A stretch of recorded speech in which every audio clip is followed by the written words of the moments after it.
Welcome to the Great Girlfriends podcast, where we discuss life, love, laughter, and everything in between.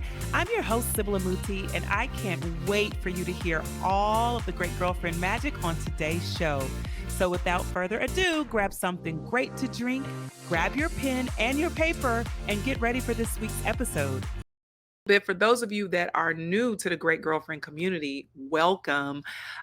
This podcast and this live coaching hot seat is just one of the ways that we want to try to nurture the community and make sure that we're bringing people together for lunch and learn, for edutainment, for grooming ourselves for success, and for equipping the community to have tools that we need to be the best and highest version of ourselves. So oftentimes, over the past few years, we'd have our monthly meetups and our lunch and learns, and now we're bringing that back. I took a break because I needed a break at the top of the year, and I'm bringing a lot of these things back because what I noticed was that people were asking, when are we having our lunch and learns? When are we having our community meetups? When are we doing these things? And I want to make sure that if it's something you want, we're able to provide it, or if it's a solution that you need, we're able to give it to you. So that's what this is about. And one of the things that came up in our end of the year survey was about leadership and how do I grow as a leader in my workplace, or how do I become the best version of myself at work, or how do I express my ideas without looking like I want to, I'm trying to take someone's position, or how do I really make sure that I'm heard, that I'm seen, and that I'm considered for promotion. And if you've ever had that feeling, or you're having that experience right now, you can just drop a note in the comments. I'm curious to know if there's anyone who's in that space right now where you feel like you're in your workspace and you like the work that you do, but you're being overlooked for positions, or you're not fully expressing what it is you're very passionate about. You're just doing like a micro dose of it, but you need to take it to the next level. Or you just feeling like you got to sync all together. You just don't know, where you fit, where you belong, or how to create a sense of belonging in your workspace. If that's you, I understand, I overstand. And that's part of why the Great Girlfriends community was founded. For me personally, it was a need for me to express what I thought was missing in conversation, which was the power of friendship for women, and why I thought that was important, not just in one area of life, not just personally, but professionally, spiritually, physically, mentally, emotionally, all aspects of life. I feel like friendship is a superpower. And the reason that the brand and the community was started and the podcast was started was because I had social proof that friendship makes the world go round. And I felt like too many people disbelieved. So I made it my personal mission to start having these conversations. And my then partner, Brandis, was with me on board with me to do this. So we started having the conversations about friendship, talking about the importance of friendship, talking about what's missing in friendship, talking about how we can do better in friendship. Can people do friendship in business? Like, we started having a myriad of conversations around it, and ultimately became thought leaders and experts in the space, because not only did I start to study the qualitative experience of friendship, I also started to study the quantitative experience. So I started looking at data, and I started to note that brands were saying peer-to-peer influence is the number one driver for consumer purchasing decisions. And I'm like, it's not just any person, it's your friend, it's your great girlfriend. When she tells you, girl, go get this skincare, girl, go log on, get this app, go watch this show. These are the things that influence purchasing or consumer decisions. And so, and that's true, girlfriends. Y'all know if somebody texts you and be like, this changed my life, or I ate this, or Ozempic, Ozempic, Ozempic. We all know that the word of mouth of Ozempic has been changing and transforming lives and waistlines and snatching people up, because it has. And that's an example of how that influence has happened through peer-to-peer. Then I started looking at quality of life indicators, how people live longer when they have great girlfriends, not when they're married. Men live longer when they're married. Women live longer when they have quality friendships. And you can understand why men live longer when they're married. It makes sense for men, because men, kind of ultimately need someone to kind of support and anchor them and get them to their doctor's appointments and tell them to take their vitamins and get them healthy meals. But women who have great girlfriendships actually live longer. And it makes sense. You understand that your friends travel with you through life and time, and that support and those relationships are invaluable, and they actually make your life healthier. All the data shows that people with healthy friendships are healthier people, meaning they have lower blood pressure, they have lower cholesterol levels, they less cases of diabetes, less heart disease, all of these things because friendship is stimulating. And so I was able to take the quantitative data around friendship and then also take the qualitative data around friendship and use that to create what I believe the world needed to know about friendship. And then I started to bring on other people who studied friendship or studied peer-to-peer relationship and understanding. And so my thought leadership was built around me believing and having a high belief in a particular interest in a topic, and really, really diving in, studying it, and exploding and amplifying the messaging of it to show that it is valuable not just to me, but to other people. And that's the same for you. You have people in your life who are considered thought leaders. Every one of us does. You might be thinking of your pastor or your spiritual leader is a thought leader on the Bible. They could quote a scripture and you might not even cross reference it because you're like, he probably know the Bible better than me. Who said that? I've said it many times. This person probably knows it better than me. So I'm not even going to bother to cross reference it. Your doctor is a thought leader. Your doctor can give you a number off a chart and tell you what it means. And because you have no knowledge of that information, you trust it because they're the thought leaders in your life. Your accountant, right? Your banker, your great girlfriend who might be doing better than you in a certain category. Maybe she travels more, or maybe she has been married longer, or whatever be the case. She might be a thought leader in your life. Your mother could be a thought leader, but think of some of the thought leaders in your life and drop them in the comments. It can be someone at work that you truly respect and admire for their ability to move the needle on something that is important. But these are examples. It could be your manager, it could be a visionary CEO. It could be someone who has really taken a very important message and made it viral. For me, that was Oprah. She was a complete thought leader in women's empowerment for me. Mel Robbins is another person that I respect as a thought leader and truly admire for her voice and her expertise in personal development for women. So you can think of people in your life that have exemplary uh, experience in a topic. They're passionate about it. They speak it from a mouthpiece, whether they got a microphone, whether or not they're in the car, wherever they go, they either amplify it or they really optimize your experience with the word, right? Or with this thing. And you might also be that in your space. I saw in the comments, we did a survey in our Facebook group at the Great Girlfriends. And in the comments, there were people who were saying that they're a thought leader because people come to them and ask them questions about this particular topic over and over again. Or they're a thought leader because they know they have a sense of knowing around wellness or fitness or things like that. Or they're a sought after speaker in that particular category. So they're known as a thought leader and expert in that space. So we have so many people in our Great Girlfriends community. Shout out to everyone who recognizes their ability to operate and live and move as a thought leader. But then you also know the people in your life that are thought leaders that you personally have a love and respect for their voice in a space. Just drop some in the comments. I just want to see. I'm just curious of people you can think of that you might consider a thought leader. I told you that Oprah was a thought leader for me in the women's empowerment space. Carla Harris is someone that I think is a really great advisor in business, wealth, asset management. I love her voice. Tiffany Aliche, the budgetista, is a great girlfriend, but she's also a thought leader on budgeting and financing. Okay, let's see who else we got. I might say your pastor. My pastor, Warren Campbell, is a thought leader. I love his teaching around the Bible. It's so practical, so simple, easy to digest, and actionable. Right. So just thinking about that, even thought leaders in entrepreneurship. I have many great girlfriends who are mentors and advisors in entrepreneurship because they've played a role as a thought leader or mentor for me. One that I have spoken about endlessly on the podcast is Edith Kelly Green, who's been one of my favorite mentors since I was about maybe 12 or 13 years old. And she continues to pour business acumen, wisdom into not just myself, but women all around Memphis, Tennessee. And she's just a wise woman when it comes to business.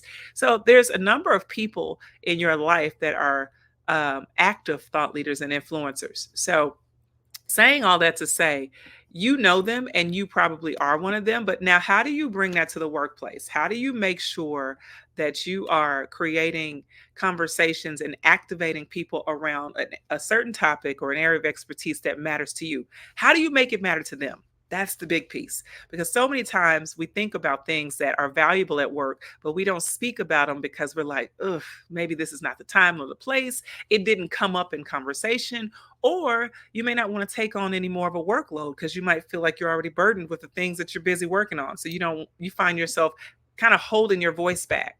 And if that's you, you've been holding your voice back. I got news for you. You are killing your thought leadership. You just absolutely, you're knocking it out. Like it is not a value. So there's a few things that you need to know. Thought leadership is gained when a person takes lead on sharing insights around a particular topic. This might be, these are the people that create thought provocation, right? Or influence ideas for consideration. These are people amplifying popular thinking or challenging popular thinking with alternative insights, and they're possibly overlooked. Right. So these are the people that are going, hey, have you considered X, Y, and Z, A, B, C? Or, hey, I know we normally do things this way, but I've been thinking or focusing on, I've been noticing differences in trends based off of X, Y, and Z area of thought leadership that I think could be valuable to this solution in the workplace. Or I noticed that we do work with people in this arena, but we don't talk about this thing. Why is this being overlooked? This is someone who brings an expertise or certain topic to the table to kind of stimulate or ignite transactions around it, right? So you want to make it relational so that it can be transactional. So that's what you're doing as a thought leader. And you have your examples of things that you do, but you might want to think about how you do it at work in some ways that you could do it differently. I see some examples, by the way. I want to go back. Fawn Weaver, brilliant thought leader. Brene Brown, absolutely. Dr. Deanie Tarver, yes. Lisa Sun, Ebony Young on mindfulness. You know them, you have them. There are people that we lean into, and then you're the person that someone else is leaning into. So now what we're talking about is transferring this and making sure that in the work that you do, in your professional space, people can see value and respect your thought leadership because they have full experience with it. So we see thought leadership in our careers on LinkedIn. We see them on social media and community leadership at church, all these places. We see it in our friendships too. Like I said, I have one friend who is the absolute planner. I ain't gonna call her name because then she gonna call me and be like, "Girl, why you call my whole name on that podcast?" I have one. She plans everything. She plans everything down to the snacks. She plans the time we're gonna leave, the time we're gonna come back. She plans all the in betweens. She plans where everybody gonna go, where everybody gonna sit, what they're gonna do. Right? She is the planner of the group. So what do? I don't plan nothing. I just say I'm available, and I let her lead on planning. She is the head of ops for my friend group. And I'm probably the head of bringing everybody together. I'm the head of collaboration and communications for my friend group. I bring everybody together. I make sure everybody can be there. I get everybody on the group text. If you say we need a group text, I'm probably gonna put it together in 5 seconds. I'm gonna make sure everybody got the date, the time. I might not make it, but I'm gonna make sure everybody else makes it. That's who I am in the friend group. So anyway, back to what we were saying. How do thought leaders position themselves as leaders? How do these people do that? How do the people on social media do it? How do the people in Great Girlfriends do it? How do we establish ourselves as leaders, as thought leaders, as people who can be respected for saying a certain thing? People who can get your undivided attention when they speak on a topic because they have full awareness. How do they do it? And why aren't you doing it? Two questions. How do they? I'm going to say, how do we? Because I do consider myself a thought leader at the things that I do know. Now, the stuff I don't know, I'm a thought leader question. But the stuff I know, thought leader. All right. So, how do we do it? And why aren't you doing it? The why aren't you doing it is a broader, bigger, deeper question that you're going to have to explore personally. Get intimate, get in your journal, ask yourself, why am I not doing this? Why am I not optimizing my voice? Why am I not taking the mic? Why am I not expanding or expounding on topics that matter to me? Why am I not vocalizing what I think needs to be said in certain spaces? Why am I shrinking my message, right? That's a conversation you got to have with yourself. And we'll go through some of that on the back end of this. But I want to give you these three things that people are doing to position themselves as thought leaders. Number one, thought leaders, those of you who consider yourself a thought leader, consistently, keyword, consistently consistently share insights or valuable ideas around the things that we are thought leaders in, even when it's uncommon or unwarranted. I could be in the beauty shop and somebody's talking about hair, and I'd be like, "So how your friends?" And they're like, "What?"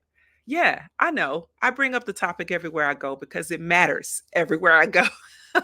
On a consistent basis, I am having conversation about friendship. I am talking about the intersectionality of friendship. I am challenging people to bring together community. I am asking people about the power of their community. I'm pulling together stories on community. I'm sharing community. I'm connecting people that I think need to be connected as friends because that is part of my thought leadership. That is what thought leaders do. Every single person that you've named as a thought leader has been consistent in sharing their insights or their valuable ideas. Consistency is key. Inconsistency breeds doubt. Inconsistency, excuse me, reeks of doubt and insecurity. If you're inconsistent around a message, it almost says, I don't really believe this. I believe it on the weekend. I believe it when it's convenient, when it's trending. No, you got to believe it rain, hail, sleet, or snow. And you got to be willing to vocalize, verbalize, communicate, articulate the things that are valuable as a thought leader in every season. Number two, they locate the intersectionality of their area of expertise with the larger community's needs. Intersectionality. What is that? I'll tell you, here's the equation. What does X have to do with Y? That's it. What does X have to do with Y? What does friendship have to do with food? Plenty. What does friendship have to do with travel? What does friendship have to do with health? What does friendship have to do with finance? What does friendship have to do with Facebook? What does friendship have to do with nails? What does friendship have to do with air conditioning? What does friendship have to do with fried chicken? I'm going to always say, what does friendship have to do with X, Y? What does X have to do with Y? And you're going to say that about your area of thought leadership. What does accounting have to do with Black women in business? What does accounting have to do with legacy or estate planning? What does accounting have to do with making quality health decisions for elders or making quality health decisions for a family or family planning? What does it have to do with it? You're going to pick your topic and you're going to say, what does it have to do with this? I like Fawn Weaver as an example because as a woman in business, she tells you her entire story and she talks again about no imposter syndrome. It's her big message about not being an imposter, never having imposter syndrome, being a guiding light or a North Star, her belief towards her activating God in her life and experiencing explosive business results for Uncle Nearest, for her personal brand, for her generation, creating generational wealth and a legacy. You see that in all of her messaging.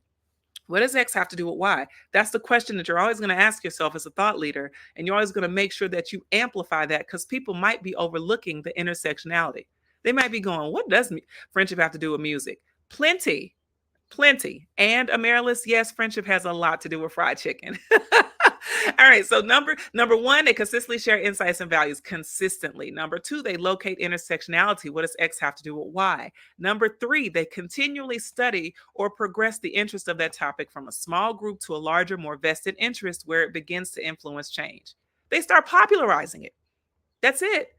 When this podcast started, we sent out emails to 25 people. I sent 25, Brandon sent 25, 50 total. We said, take a listen if you can, please. Next thing you know, we had 150 listeners. Within a week, we had 1,500. And then the number continued to grow, grow, grow, grow, grow to now every month, tens upon thousands, thousands of women listening every month across 178 US markets and 100 countries, growing the message and popularizing the great girlfriendship, the power of great girlfriendship, intersectionality of X to Y. What does that have to do with that? Consistently over the past, let's see, 2015, this makes 9 years of a weekly podcast. That's consistency. If I do say, I need to pat myself on the back for that right there, because that is a long time and that's a lot of work and that's a lot of vested interest in making sure that this topic is popularized, that people can have experience with it. Now, if I'm going too fast, let me know. If I'm going too slow, let me know. If any of this is resonating, I need to see it in the comments. In the comments, just let me know. And if you're listening to this on a podcast, you can just DM me and go, yes, girl, yes, or no, girl, no, whatever the feeling. I want to know if this at all resonates with you at all. And then I'm going to keep going a bit because we also have our coach at Hot Seat coming up, which I'm excited Okay. So you want to think about thought leaders, right? In your workplace, the ones that you currently know that are your coworkers or your leaders, your advisors, your group leader. They could be leaders in your ERG. Think about who they are and why you trust them. You trust them for a certain reason. The question is why. Why do you trust them around what they do, or what they say? Why is it credible? It's probably credible because you're witnessing or experiencing consistency in what they say and the choices they make associated with it. As a thought leader in the workplace, you're going to have to create some separators. You're going to have some dividers because you are going to make your voice a more visible and a more tangible and a more result driven voice. So, first things first, how do you become a recognized voice or a thought leader in your workplace? Number one, you have to separate yourself from the micro conversations about petty things. You have to separate yourself and you have to focus on the macro influence of your expertise. Think about this. There are lots of conversations happening at work, and you can join any of them at any given time and participate if you want to. And some of them are going to lead you to places that you can't get out of. You're going to end up in a rabbit hole with garbage about the junk at work that doesn't matter. Or some of them are going to propel you into spaces that position you for more promotions, excuse me, more influence, right? More ability to impact global change at your organization and outside of your organization. Because what happens is once people hear and respect your voice for what you do, they want to help you spread it further and farther and wider. It becomes their mission, your community, your supporters, your fans. It becomes their mission to spread your message with you. You almost have evangelists that come alongside you because they believe in what you're saying. But that only happens when you separate yourself from the micros. So think about the petty conversations. You might be making a side list and going, I have been caught up in a group text or group email or a team meeting. I mean, a Teams conversation or something in chat about somebody or something or who might be leaving or whether or not the company's downsizing. While you're still there, optimize your voice. While you're still there, make sure your seat at the table is recognized and respected. Leave space for someone else to fill in another chair.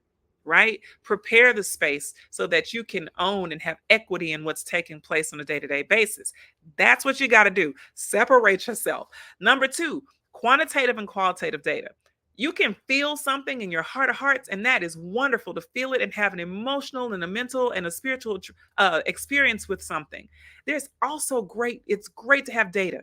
It's great to have some quantifiable numbers that back up the fact that what you feel is actually being experienced in the marketplace. So, whenever you talk about the thing that you think matters, it doesn't hurt to have some quantitative data behind it. Make people know that there is a disparity, if there is one, and that you're here to help change that thing that you have seen or not seen. And if you can't find quantitative data, do a survey. Why not do a survey?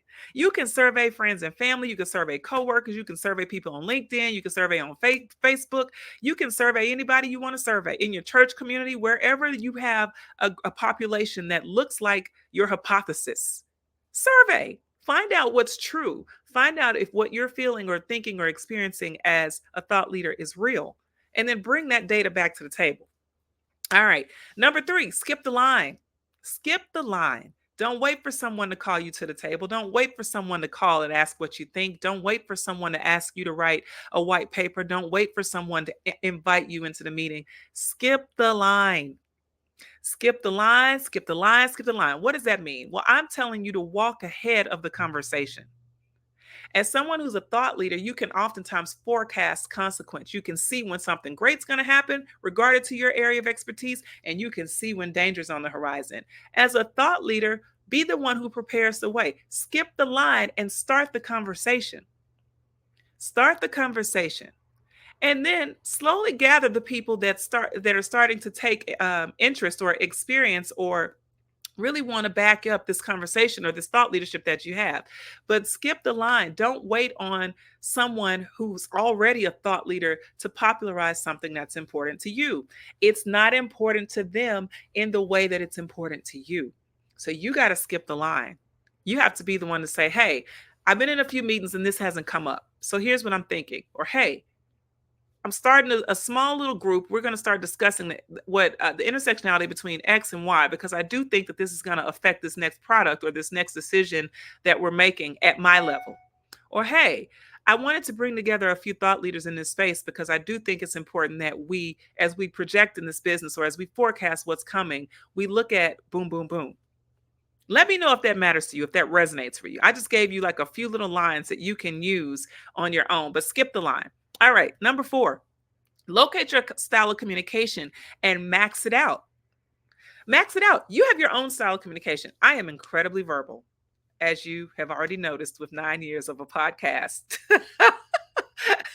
Episode after episode, I could talk to a wall. Okay. I'm very verbal. And if there's something that I want to see or experience or have said, I'm oftentimes going to bring it up first. I wasn't always that way. It wasn't until I got urgent around the things that mattered to me. And I felt like I felt that if I didn't say something or move the needle, someone else was facing consequence, that I began to become very, very verbal as a thought leader. Very verbal. I also write a real strong email. I'm a really, really great written communicator. I'm also considered a high functioning extroverted introvert, right? Saying that to say, I speak when it's necessary for me to speak, and when it's not, I don't. You have to locate your style of communication and max out your style. Don't try to communicate like other people. As a thought leader, know your way and utilize your way. I love Beyonce as a thought leader. Here's why. Beyonce communicates a lot, mostly, primarily through her music. She doesn't do a lot of media. She has said that she is shy. She has consistently retreated from doing a lot of interviews. She puts conversations. She might put voice over some product if she wants to sell a product, but she does not try or attempt to be Tabitha Brown. She's not giving you daily motivation. She's minding her business. Likewise, Tabitha is a very verbal and passionate, heartfelt communicator, and she uses her voice and her physical presence on a daily basis to optimize her reach. These are two different types of thought leaders that are both using they found their way of communicating and they're maxing that out. You want to do the same thing. What's your way? Yours could be music, yours could be hair, yours could be fashion, yours could be a photo journal. It could be a written journal. You could be a verbal communicator like me. You could be a rapper. You could be a chef. Whatever it is, as a thought leader, put it out there and max it out. Max it out.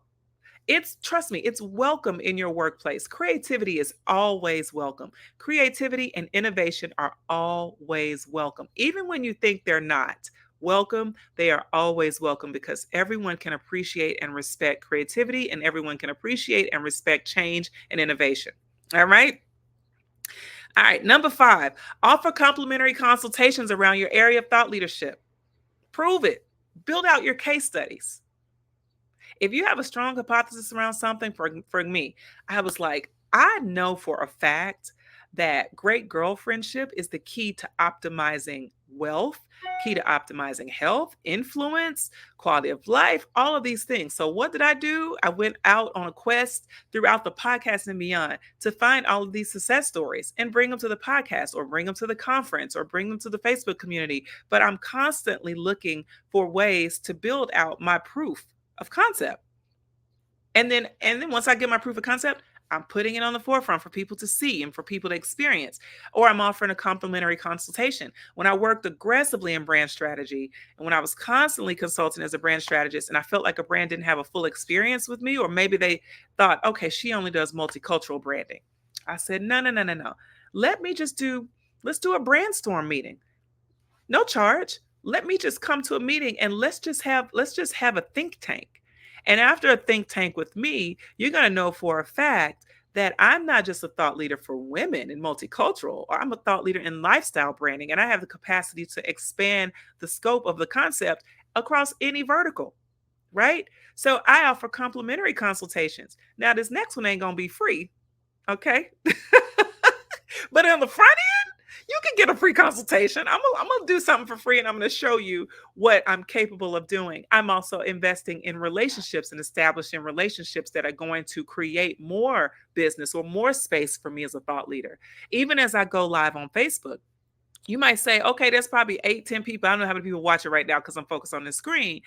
But afterwards, after people watch, after they've seen this, after they listen to the podcast, then comes the question, oh, hey, would you mind coming to speak at my university? Would you mind coming speaking at my corporation? Would you mind to come and speak in all these different spaces where you can expound upon this topic? Because I saw you do a live, or I saw you mention something on LinkedIn, or I saw something that you wrote in a newsletter for Great Girlfriends, or I saw something at the conference.